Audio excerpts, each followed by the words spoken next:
Hello guys, Exquisite Mystic here, and I'm here to talk to you about angel number 111. So, some of you may have been seeing this lately, and you have some questions about what this means and what kind of message you're getting from spirit guides, the universe, ancestors, and angels, of course. So, when we get down to it, what this basically is telling you is examine your thoughts. Whenever I see this number, I just like to think, what was I thinking when I saw this number or when I heard it? Because sometimes I'll hear it. I examined exactly what was going on in my mind at the time, and I asked myself, are these thoughts aligned with my dreams and my goals right now? And if they're not, I immediately think of something that is, because this number has a lot to do with the law of attraction. If any of you know or have studied anything about the law of attraction, you know it tells you that you attract that which you are the vibration of. And your thoughts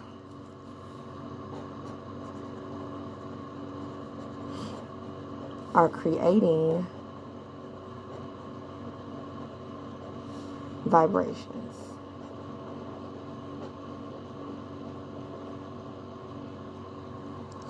So, whatever thoughts you're having at the time, they're creating vibrations. And whatever frequency those thoughts are on, that is exactly what is being attracted back to you. So,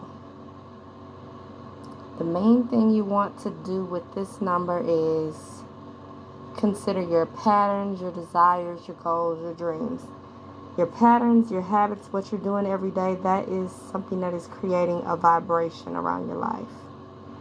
If you're constantly thinking negative thoughts or doing things that you yourself perceive to be negative, then maybe you should change. That's exactly what this number is trying to draw your attention to. I would like to talk about quantum manifestation or quantum.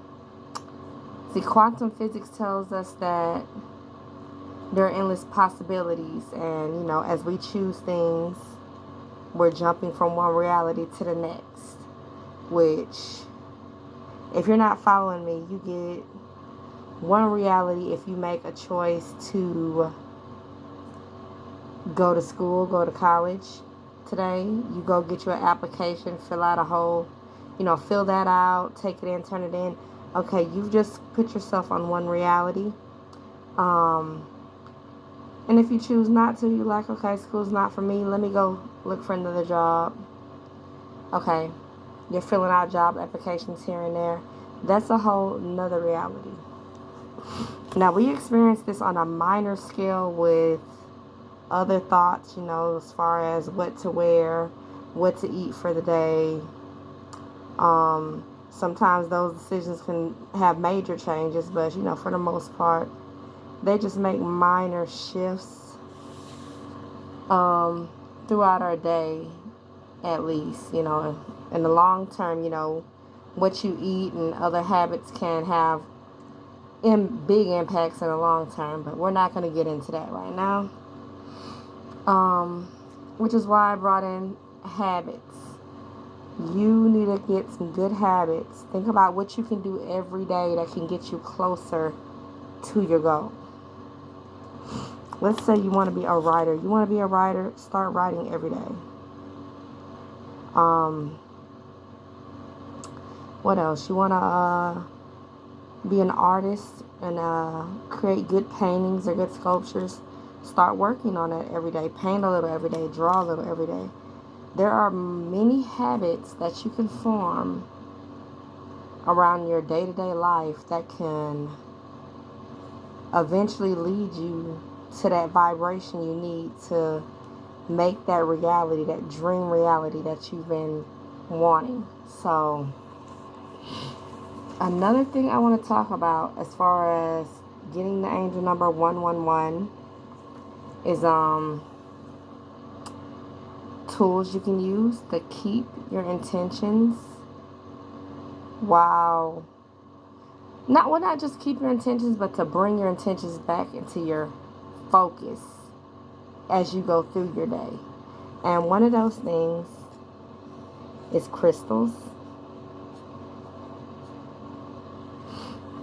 Crystals can be good manifestation tools. They can be good for clearing your energy, focusing your energy, and you can actually set up crystal grids and store your intentions in a grid. And that can help you manifest things a little faster, because while you're out here in life and worried about work, school, whatever else, your health, love life, you can have your intentions set in that grid, and those crystals are holding that intention for you. Another thing I've seen people use is jars.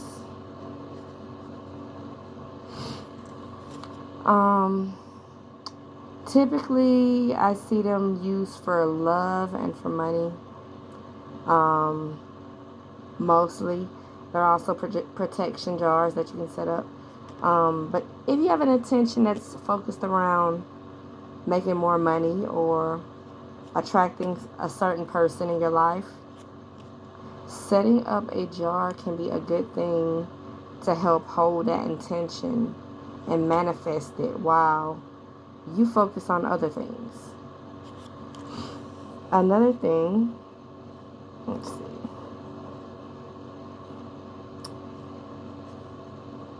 Vision boards. I typically do one of these, but I've heard of people doing more than one. There isn't really a clear-cut rule on how many you can do, but they're definitely good manifestation tools. They bring you back into focus. And like I said, just like the grids or the jars, they can hold your intentions too. Don't overlook these as a manifestation tool. They can be as elaborate or as simple as you want them to be. So the power is really in your intention. So do whatever it is you need you to do, and use whatever tools or designs you need to help you visualize what you need in your life as far as future goals. And you can make as many vision boards as you want. You can have them one posted in every room, or just have a couple in like the key places that you tend to spend the most time. There are no set rules on how to do this. I want to talk about things that can help you focus, bring your mind back into focus towards your goals, which that's going to be a little bit different than things just holding your holding your intentions for you. First thing I want to talk about is meditation. Meditation is a good tool for clearing your mind, focusing your mind, making you more positive overall. I love meditation. I always feel focused. I have more energy. I'm more motivated after a meditation session. And you can specifically look up guided meditations that are centered around manifestation, creating your the best possible life that you could live. So whether you want to just be more positive or you have specific goals in mind, there are guided meditations on YouTube itself that you can look up that will help you achieve whatever it is you're trying to achieve. Another thing, okay, yoga.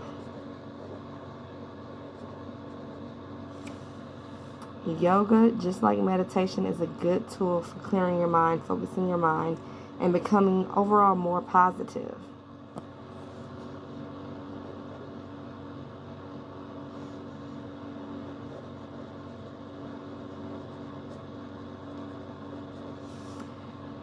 This journaling is a very important tool, I will say, as far as organizing your thoughts, analyzing your patterns, and just overall, you're able to measure a lot of things such as your progress and stuff, which when you're measuring things, you tend to pay more attention to them so that you can grow them. Let's say we're talking about your habits that you're trying to form.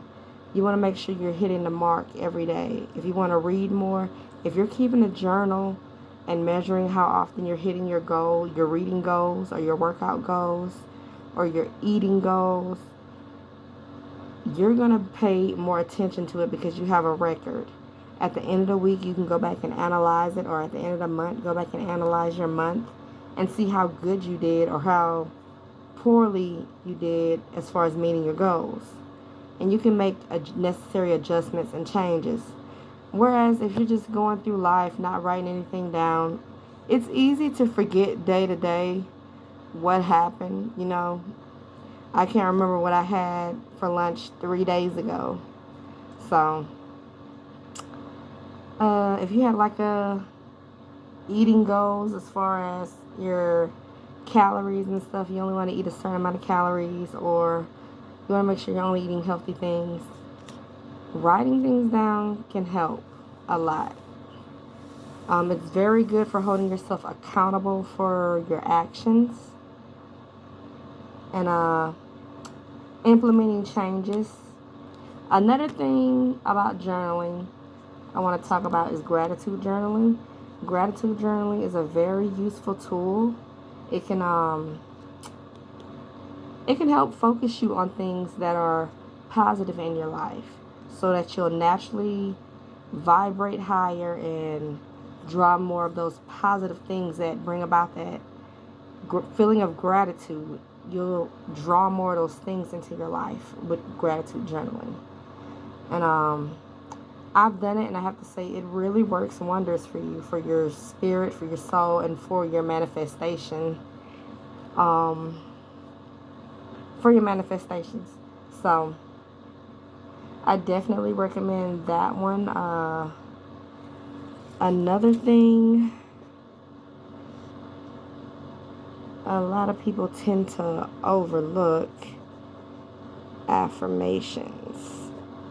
This has really worked for me a lot, but because I know it doesn't work for everyone, I'm going to add this one, which is affirmations, or as I've seen it called on YouTube, ask formations. So, affirmations are basically when you state positive things about yourself. You'll say stuff like I am a winner, or I am a millionaire, and stuff like that. Just anything you want to come true, you just state it as if it's a fact. And what can really help you, and this is getting back into did I write that down? I didn't write it down. This is getting back into the quantum manifestation. Let's write it here.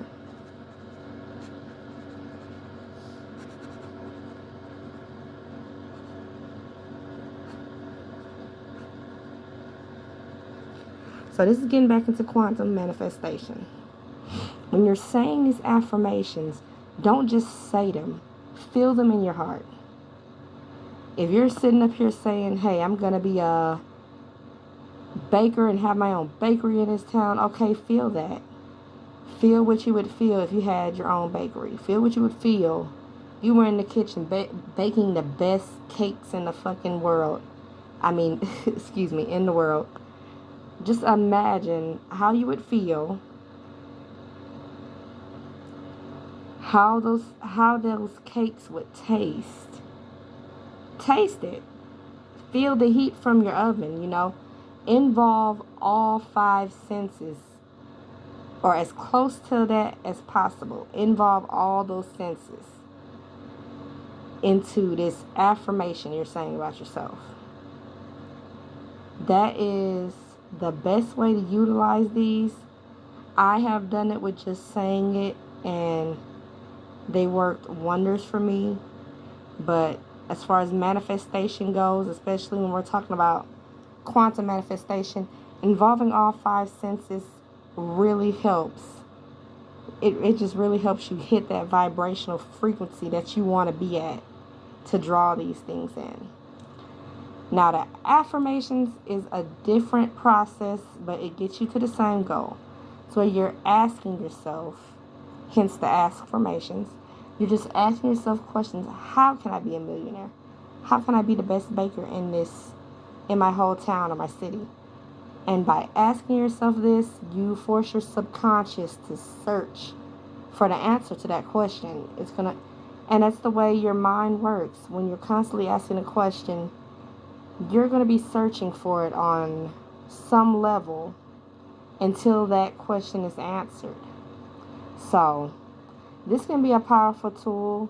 I would say try both until you find out what works for you. I think that's about it for 111.